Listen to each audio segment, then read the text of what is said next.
So I just had some problem with my phone, so I'm just going to make this short for part two and add it on to the video.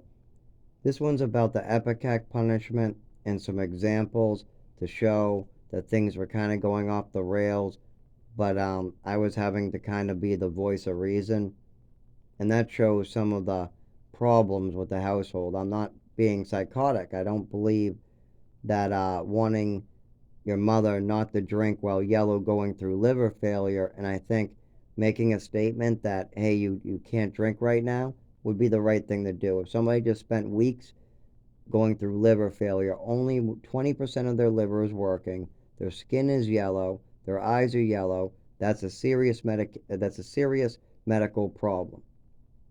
And I knew right away that drinking would make it worse. I also knew pills would make it worse. I also knew what I was witnessing was wrong. What I can't understand is how somebody else could sit on the sidelines and let it continue happening. Now, I didn't want to be the voice of reason that night. I was hoping my father would be the voice of reason. And he was after I spoke to him. I came over and told him that he needed to do something about it. And he half assed that too.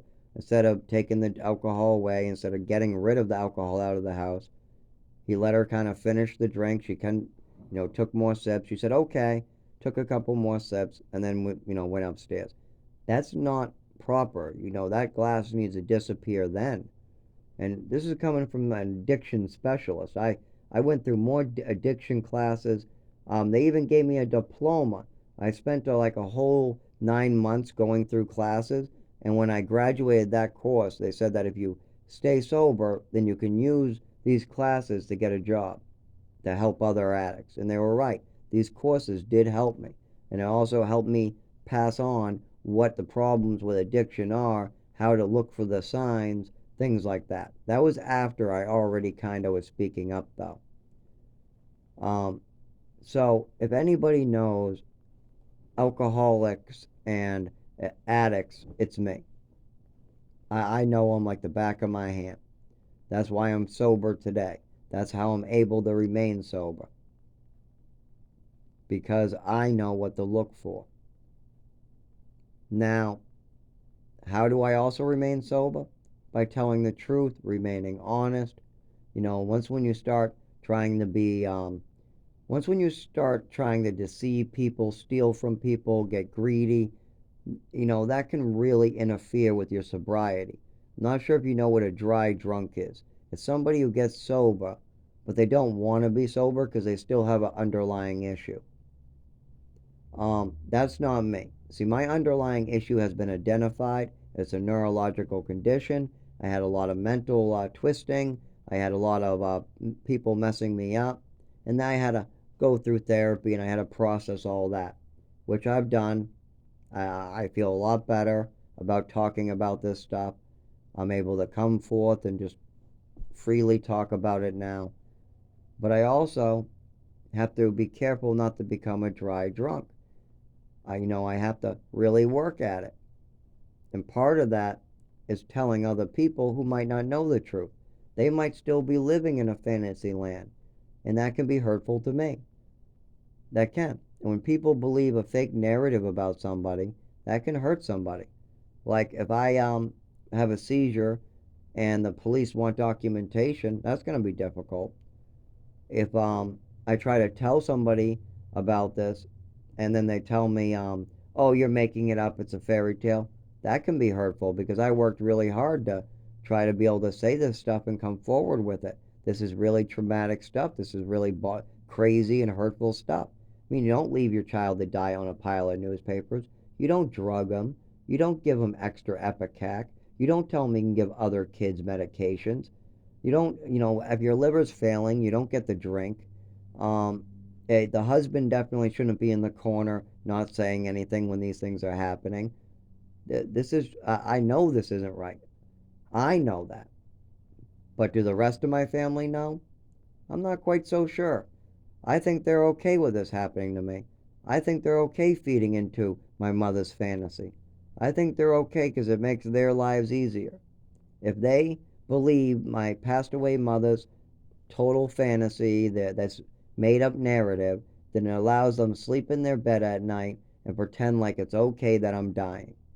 It's okay that Zach is in the woods shaking and hitting his head. It's okay that he's falling down. It's okay a car ran over his head. It's okay that when he holds a job he gets hurt. This is all okay because somebody made up a narrative that makes it easier. Well, that's not true. That's not true. And here's the honest truth. This is what really happened. Yeah, I did some kid stuff that I've seen many other kids do. Yeah, I had some emotional issues when I was being drugged. But there's a bigger issue. There's a bigger underlying issue with me, and it's not being addressed. And there's one person still alive that can help me. There's one person still alive that knows about this. There's one person still alive that has his name on the paperwork. He has his name right next to my mother's fake narrative. Okay, what is he doing to try to fix this? He's sitting on a beach. He's hanging out with his neighbors, just like any college student would do while his grandmother takes care of his child. I mean, this is messed up, and I'll keep on doing what I'm doing. I'm not gonna force anybody or twist their arms. I'm just gonna go to work, keep on doing the right thing. I'm gonna keep on praying. I'm gonna keep on being spiritual. I'm gonna keep on helping people that need it.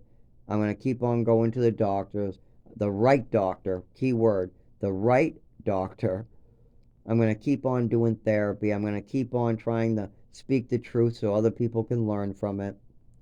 And hopefully, one day, my family will wake up from this fantasy world they live in. Because people don't make up a story like this. This is not no made up story. It's just not. 25 years going is not a made up story. And there's plenty of signs that show that I was struggling with this. I mean, my mother's death is a big red flag right there. The way she passed away, what she died of, the way she acted when she came home for that one day, the fact that I wasn't allowed to even visit her after that, I wasn't even allowed to have closure, that's a big red flag too. The Social Security mess, big red flag. All these drugs being involved, big red flag. I mean, there's so many red flags that went unaddressed that weren't part of any of my decision making. And that's the real problem. People were doing stuff to me. But nobody cares about that. Nobody cares if I die or live, where I crawl in a hole to die, right? Just find a good hole to die in, Zach, and leave us alone. I've left you alone long enough. I gave you time to mourn. I brought this up at 7. I brought this up to you many, many, many times. I brought up I mean, I was honest with you about things that you didn't know about. Nobody knew about a lot of things. I would come up to you and I would say, I did this, Dad. And I was very honest with you constantly. Why would I do that and now tell you everything? That doesn't make any sense. And that's why this is in the book. Now, I'm going to have to pull through this. Now, the way I've said this is pretty good, but it has to be extended and it has to be added to some other parts I have on the recorder.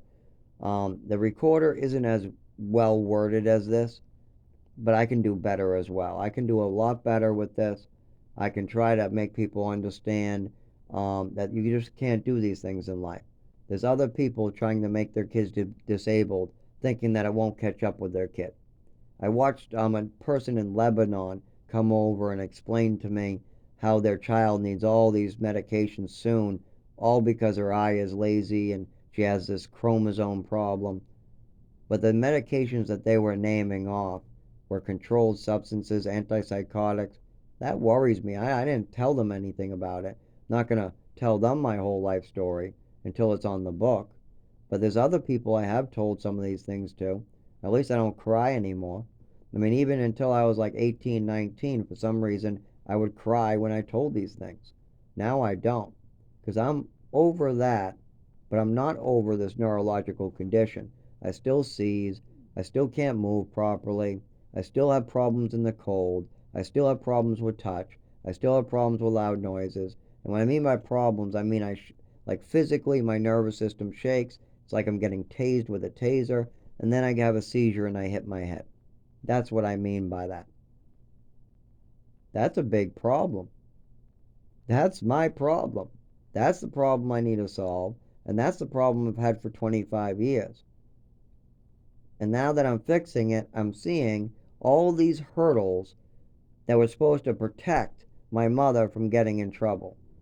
These were all her cover stories, her hurdles, the ways that she could try to get Social Security without having to admit what she was doing. I understand that now. I understand what she was doing. And in a way, she was trying to give me like financial security. But the way she was doing it was wrong. You cannot give your kids financial security by trying to make them disabled. That's wrong. That's just messed up. I don't care who you are, please learn from this. You cannot get your kid financial security by making them disabled. I don't care if you're a foreigner from another country. I don't care if you're from Mexico. I don't care if you're from America. I don't care if you're doing it with pills, your fist, a crowbar, or you're just psychologically twisting them. It doesn't matter. It's wrong. It's going to cause damage, and somebody's going to get hurt eventually. Not everybody turns into a monk like me trying to help the world. Not everybody wants to try to stop this either. Some people just don't understand it. They can't figure out what this all means, and they go bonkers. Luckily, I figured it out. I spent time talking to professionals. I spent a lot of time getting sober and talking to other types of professionals. So I was able to kind of figure out what was going on with me. But not everybody is as lucky as me. As well as there's still people trying to avoid responsibility, and that hurts too. That really hurts. All I'm asking is for like a ride to my neurologist or something, or a ride to the emergency room or back when these things happen. And now I can't even do that with them. They've acted so inappropriately. They've not once had a conversation about this, and they just deny, say I'm lying, it's a fantasy, all these type of things. And I'm just like, okay, so they're going to give me attitude, they're going to scream at me, and they're going to make up their own narrative and try to shove it down my throat. Yeah, I'm supposed to be staying away from stress. So we're not going to go with that. I mean, I was hoping for a decent, calm car ride. I could show them paperwork as things progress, as well as maybe I could explain these things in person and they can see how stressful it is to explain these things. But that's not going to work because they'll just jump down my throat and try to force their own narrative down. And that's not going to help anybody. Forcing a made up narrative that's 12 years old, and even older than that. Actually, the narrative started at like 5 or 7. So it's way older than that. But forcing that down my throat is not going to help. As well as doctors base what they say off the parents. It doesn't go the other way around. It's not like the doctors start it and then the parents take over. No, a doctor's only as good as the information you give him. So if the mother wants to give a bunch of information to the doctor, then she can have anything really done in 10 years. If you spend 10 years with 40 different doctors and the mother wants to push a narrative, it will stick. It will. You have to do quite a bit of work to make it stick. You have to tell quite a bit of lies. You got to really tell awful things about your son. And your son will say, that's a lie, that's a lie, no, I didn't, no, I didn't. People have to ignore that too. When the son says, no, I didn't do that, you're lying, stop it, stop it. When the son says that, people have to ignore that for it to go forward. And of course, that happened. I was never listened to. I was never, Zach's is telling another lie, Zach's telling another lie, Zach's telling another lie. And then that's all that happened. Now, luckily, other people do know this is real. Luckily, other people do believe me. Luckily, I know it's real. Luckily, God knows it's real. And when everybody goes and passes on, you do realize that you have to live in other people's shoes. You have to see the damage you did. I'm not sure if you knew that, but when I was close to death, frozen one time, I didn't see God, but I got to see what I did to somebody else through their eyes. It was the weirdest thing because there's no way I could see what they were seeing. There's no way I could feel what they were feeling. But yet I did. and then I came back and I woke up in the hospital. Now, that's a very interesting type of dream. Now, you can say it's a dream, or you could say that this is what happens after death, seeing as they told me I was actually dead and my temperature was at 70 something, and they had to shock me back, and then I was there for hours. That's what they told me, at least. I don't know if it was true. I only remember the dream. But I've had so many close calls now that I am very, very devoted to God. And everybody's going to have to deal with these things when they pass away. You can't just leave them on the table. God knows it's real. I know it's real. Other people know it's real. And if you look in my damn eyes, you'll know it's real too. But if you have denial in your heart, if you don't want to deal with it, if you're trying to push a narrative that you need to believe, then you'll never believe anybody, no matter how much evidence is in front of you. You'll always be in denial, and you'll always push the truth away because it's too hard for you to give up this security blanket that you built for yourself. My mother and father built themselves a security blanket, and they're using it to avoid the truth. And no matter how much proof, no matter what happens to me, no matter how many seizures I have, no matter how many memories my father was there for, no matter how many real events, no matter how many of my brothers, sisters, friends tell him that this is real, it will never be enough. Because they need their security blanket. They need to feel protected. They need to feel like they're not going to have to take responsibility for something bad. They need to feel like they're not going to lose anything in life. And that's a very common response. When you do something really bad to somebody, it's a really common response to blame somebody else and then try to put up walls and barriers so that you don't feel bad or you don't have to take responsibility. But eventually you have to pay for the price because God knows what's real. I know what's real. And people who spend the time going through this, speaking with me about it, they know it's real. As well as seeing as I know it's absolutely real, I could pass any test with it. I have many memories, as well as I can explain many scenarios where other people were involved, witnesses, even DMH workers were involved for some of these. So it's very real. But are they going to admit it? Of course not. They haven't learned how to take responsibility for their actions yet. They haven't learned when they see something real that they have to address it. Even when I was a child, it never got addressed. Even when my mother was dying, did my father address what she was doing, drinking, right then and right there? No. I had to be the adult. I had to say, hey, this is wrong. And that's because it's easier to put up a security blanket and avoid what you're seeing. My father was struggling with his wife's death. He couldn't bear to see his other wife go. He was crying inside. So when she came home and wanted to drink, he's like, oh, just let her do what she wants. This is awful. She must be in pain. I'm losing my wife. I love her so much. So I better just put up a big wall and let her do whatever she got to do. But you can't put up these walls. You can't try to avoid what's right in front of you. That will lead you into addiction. It will lead you into a life of sloth and laziness that helps no one. It will lead you to not great things after you pass away, too. I mean, you just can't live life that way and expect to be a good person, especially when your son is passing away, having horrible things happen to him.